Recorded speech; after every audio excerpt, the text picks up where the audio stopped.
এই ওলি আল্লাহর বাংলাদেশ, এই শহীদ গাজীর বাংলাদেশ, রহম করো আল্লাহ, রহম করো আল্লাহ।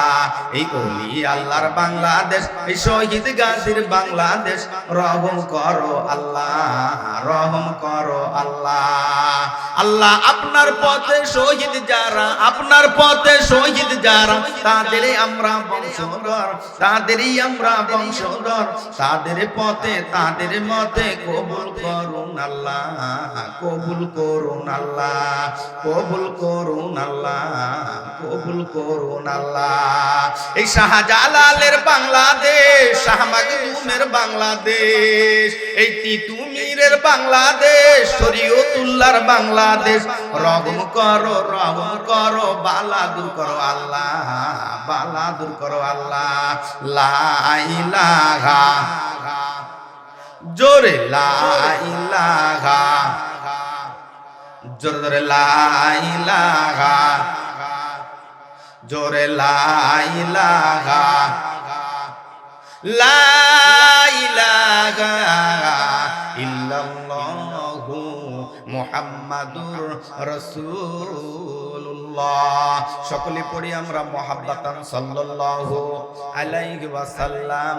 হযরতে পয়গম্বর নূহ পয়গম্বর রে আল্লাহ নৌকা বানাইতে বলছে, নৌকার ভিতরে প্রস্রাব পায়খানা করে ভরপুর কইরা ফলাইছে। আল্লাহকে বলল, আল্লাহকে এরকম ভাবে নামাজ পড়ে হাত উঠাইয়া বলল, আল্লাহ তাড়াতাড়ি আমার নৌকাটা তুমি পরিষ্কার কইরা দাও, পরিষ্কার কইরা দাও। আল্লাহ বলে, ও পয়গম্বর চিন্তা করবা না, আমি তোমার নৌকা পরিষ্কার কইরা দেব, পরিষ্কার কইরা দেব। ওই দেশের এক বুড়ি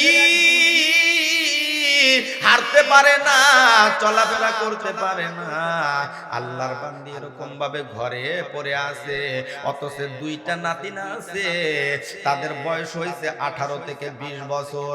এরকম ভাবে দুইটা নাতিন বলতেছে, ও দাদিমা শোনো শোনো, ও দাদিমা এরকম ভাবে পয়গম্বর নূহ এত সুন্দর করে আমাদের দেশে নৌকা বানাইছে, আমাদের দেশের সমস্ত মানুষগুলো ওই নৌকার ভিতরে প্রস্রাব পায়খানা করছে। ও দাদিমা তোমার কি মন চায় না যে ওই ওই নৌকার ভিতরে প্রস্রাব পায়খানা করি? তোমার কি মন চায় না?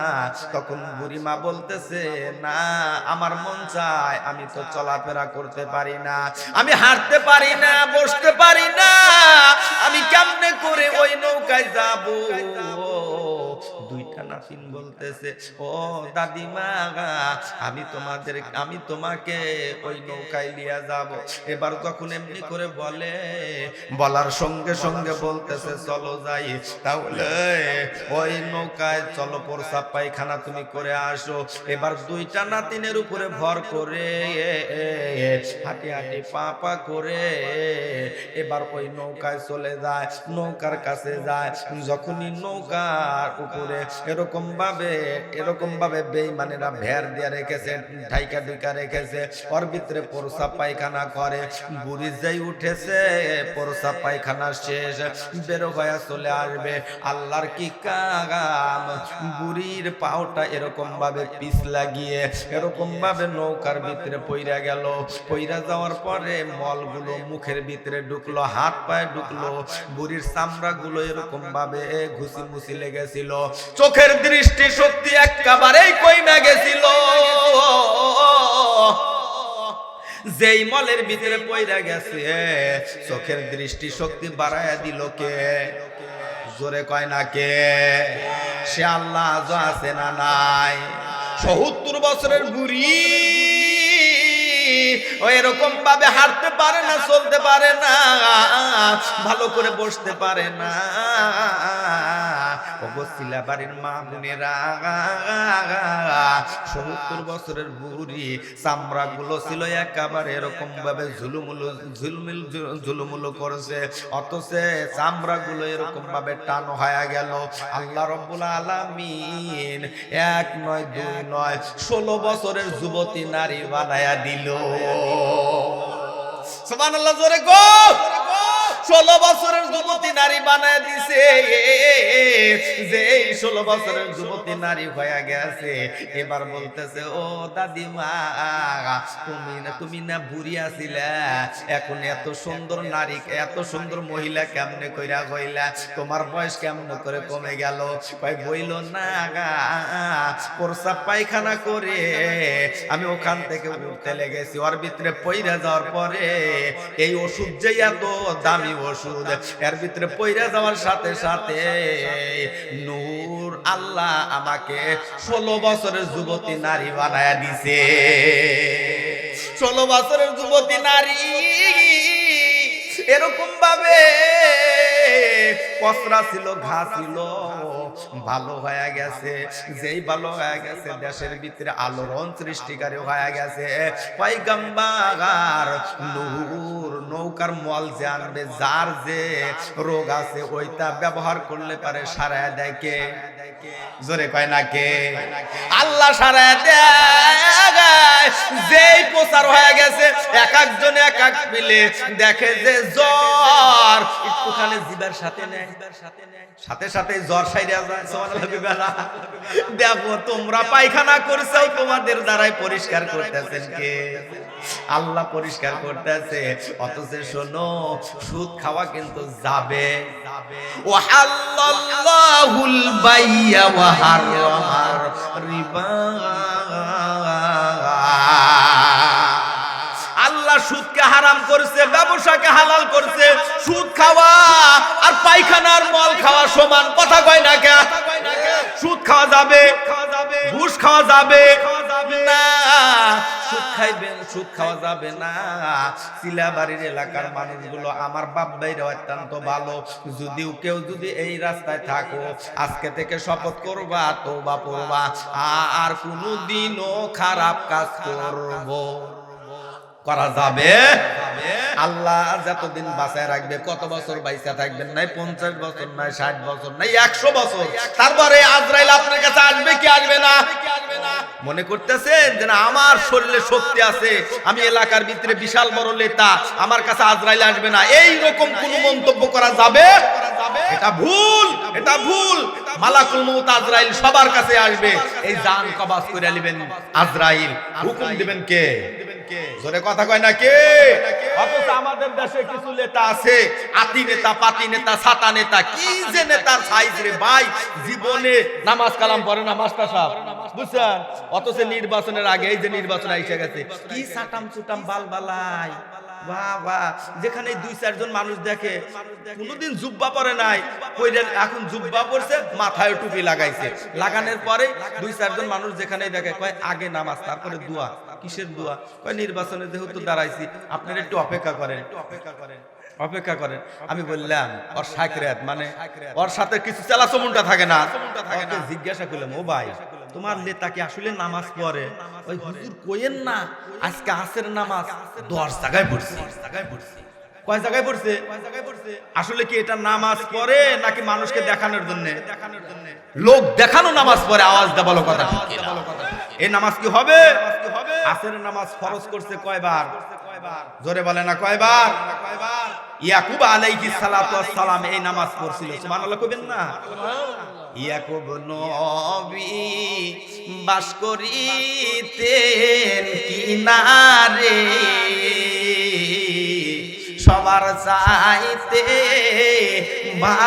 ভালোবাসতেন ইউসুফকে। একদিন রাত্রে স্বপ্নে দেখেন ইউসুফ রে, স্বপ্নের কথা বলিও না কাহাকে, আমি ছোট তোমরা বড় 10 ভাই, আমাকে মারতে তোমাদের কোনো দয়া নাই। সেই ইয়াকুবের একমাত্র কলিজার টুকরা সন্তান ছিল ছোট ছেলে ইউসুফ। ইউসুফরে যখন পাওয়া যায়, পাওয়ার সঙ্গে সঙ্গে কিন্তু 10 জন মিলে কূপের ভিতরে ফালায় দিছে। কার ভিতরে? আমরা কয় ওয়াক্ত নামাজ পড়ি? সবাই যে বললেন না, বোধহয় আপনারা পড়েন না ভাই। আমরা কয় ওয়াক্ত নামাজ পড়ি? সবাই বলেন কয় ওয়াক্ত? আল্লাহ যারা কয় না ওদের জবান বন্ধ করে দাও। কয় ওয়াক্ত? 5 ওয়াক্ত নামাজ পড়ি। এই নামাজ কেমনে করে আসলো? পুরাপুরি ওয়াজগুলো না শুনে কি কেউ যাবেন? এই যাওয়া যাবে। কোন কোন নবী কোন কোন জায়গায় নামাজ পড়ছে, হাত উঠায় দোয়া করছে, সেই নামাজ আমরা পড়ি।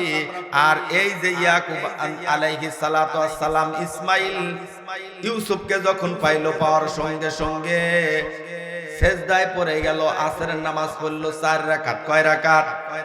4 রাকাত। ভাই মাগরিবের নামাজ পড়লো 3 রাকাত। 3 রাকাত নামাজ যখন পড়লো, পড়ার সঙ্গে সঙ্গে হাত উঠায় দোয়া করলো, আল্লাহ আমার নামাজ কবুল করো, আমার নামাজ কবুল করো। আল্লাহ বলল, ও ইয়াকুব শোনো গো, আমি শুধুই কবুল করি না,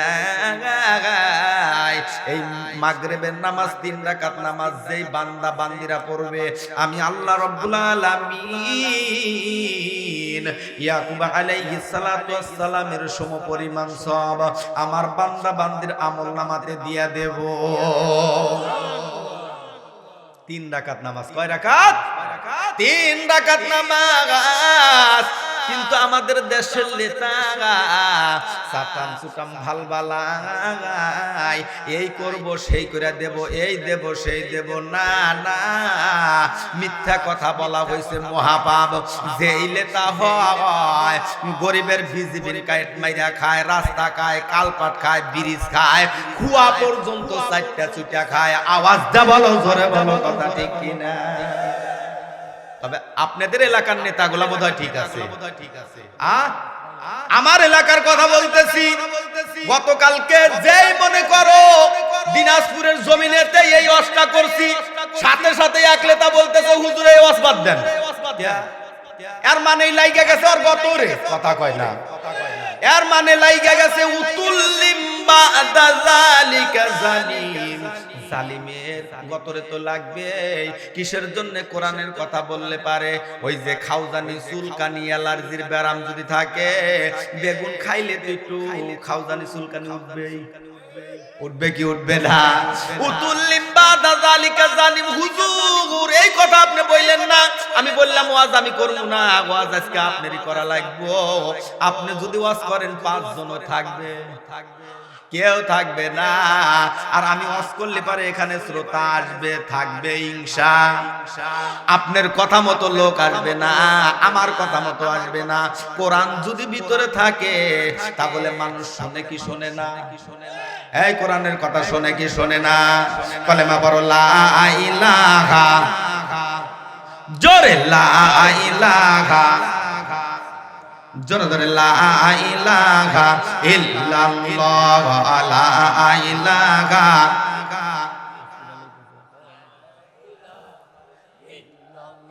জোরে লা ইলাহা, লা ইলাহা। সংসার চলায় পুরুষ মানুষ। সংসার কারা চলায়? পুরুষ। পুরুষ অথচ মাস্তান কিন্তু এখন মহিলারা, বুঝছাও? খালি মস্তান কি করে মহিলারা।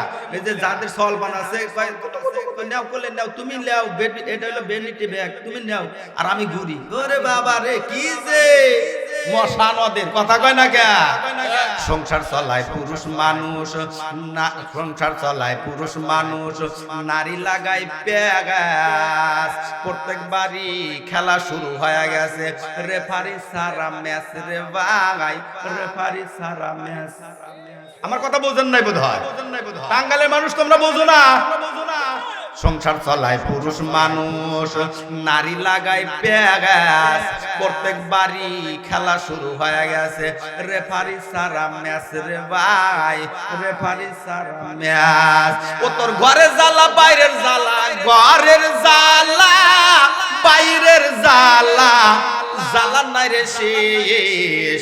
নারী জাতি নষ্ট করলো সোনার বাংলাদেশ, নারী জাতি নষ্ট করলো সোনার বাংলাদেশ। প্রেম প্রীতি ভালোবাসা ঢুকছে ঘরে ঘরে, কত যুবক প্রেম করিয়া বিষ খাইয়াই মরে রে ভাই, বিষ খাইয়াই মরে। কথা বলেন, প্রেম প্রীতি ভালোবাসা ঢুকছে ঘরে ঘরে, কত যুবক প্রেম করিয়া বিষ খাইয়াই মরে রে ভাই, বিষ খাইয়াই মরে। প্রেম প্রীতি ভালোবাসা নারী করে শুরু, হিসাব কইরা দেখলাম প্রেমের, হিসাব কইরা দেখলাম নারী প্রেমের নাটের গুরু রে ভাই, প্রেমের নাটের গুরু। ও তোর ঘরে জ্বালা বাইরের জ্বালা, ঘরের জ্বালা বাইরের জ্বালা, জ্বালা নাই রে শেষ। নারী জাতি নষ্ট করলো সোনার বাংলাদেশ, হায় রে নারী জাতি নষ্ট করলো সোনার বাংলাদেশ। আওয়াজ দা বলো, জোরে বলো, কথা ঠিক কিনা? ও মা বোনেরা, কিসের জন্য তোমরা এরকম ভাবে পেঁচ লাগাইবা? স্বামী স্বামী স্বামীর কথা শোনা, এটা হইছে ফরজ কাম, ফরজ ইবাদত বন্দেগী।